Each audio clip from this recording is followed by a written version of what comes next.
Bismillahirrahmanirrahim. Elhamdülillahi Rabbil alemin. Sallallahu ala Muhammedin ve ala alihi ve ashabihi ecma'in. Esselamu aleyküm ve rahmetullahi ve berekatuhu. Adam balası üç türlü ajramaz qasiyetten yaratılgan. Ол iman, akıl, nefsi. Адам баласының бұл дүниедегі барлық қалаулары осы нәпсіден туындайды. Негізгі қайнар бұлағы нәпсі. Егер адам баласы осы нәпсінің жетегіне жетеленетін болса, артынан еріп кететін болса, онда ол адам хайуандардан ешқандай айырмашылығы болмай қалады. Себебі хайуан ақылсыз, ол өзінің нәпсінің жетегінде жүретін бір жаратылыс. Онда осы адам баласы өзінің нәпсінің қалауларын үнемі бақылауда ұстауы қажет. Үнемі оянық түрде онымен күресуі қажет етеді. Бұл әрине оңай емес. Сол үшін де пайғамбарымыз саллаллаху алейхи ва саллям өзінің бір хадисінде әл-мужахиду ман жахада нафсаху дейді. Шынайы жауынгер өзінің нәпсімен күрескен адам дейді. Тирмизидің риуаятында. Нәпсі тәрбиесінің негізгі қайнар бұлағы ол пайғамбарымыз саллаллаху алейхи ва саллямның сүннеттері. Мысалы, пайғамбарымыз саллаллаху алейхи ва саллямның жағдайы жайында, өзімен күресуі жайында Айша радиаллаху анха былай деп келтіреді. Пайғамбарымыздың, яғни Мұхаммадтың саллаллаху алейхи ва саллямның жанұясы 2 күн қатарынан арпа нанын тойып жемеген еді дейді. Үлкен ғұлама, атақты ғалым Ад-Дарақутни рахимахуллах былай дейді.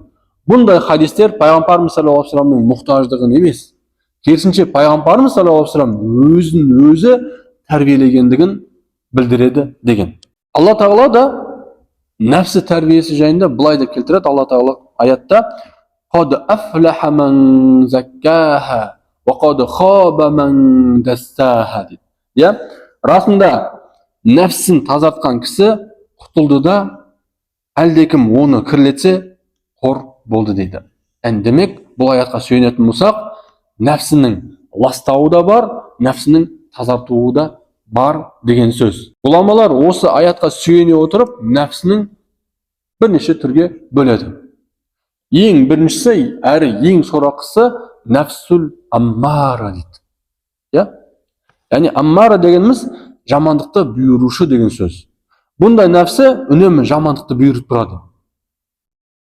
Сол үшін ең сорақы түрі осы. Нәпсі амараға бой алдырған адам, үнемі жетегінде жүріп бой алдырған адам, егер оқыстан бір кішкентай бір жақсылық жасап қалатын болса, сол жақсылығын үлкен қылып, дәу қылып көрсетіп, адамдардың арасында үнемі мақтан етіп тұрады.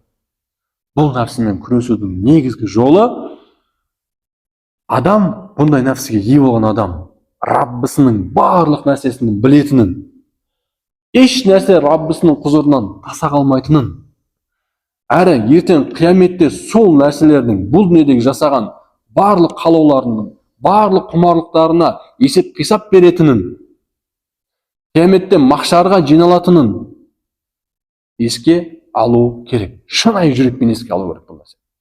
Сол кезінде, иншалла, осы нәпсіден арылады. Осы нәпсісін тәрбие етеді. Бұдан кейінгі нәпсі нәпсүл лауама дейді. Лау сөгуші деген сөзді білдіреді. Айыптау деген сөзді білдіреді. Нәпсі лауама істеген жамандықтан, Алла тағаланың әмірінен, тыйымдарынан тыйылмағандығы үшін, әмірлеріне бойұсынбағаны үшін, жамандық жасағандығы үшін өзін ләум етеді, айыптайды. Бұндай адам ғапылдықтан аз болса да құтылып, жақсылық істеуге бет бұрады.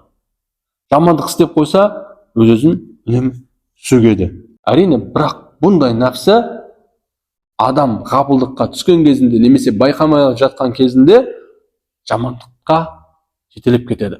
Сол үшін бұндай адам, бұндай нәпсіге ие болған адам, ол нәпсісін үнемі бақылауға алу керек,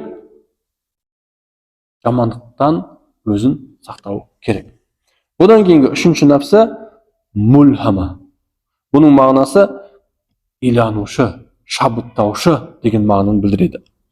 Егер адамның нәпсісі кішкене орнығып, жақсылықты көбірек жасап, жақсылықты жақсы көретін болса, ішкі дүниесі сауапты істерге бет бұратын болса, осы мульхама нәпсіге ие болған деген сөз.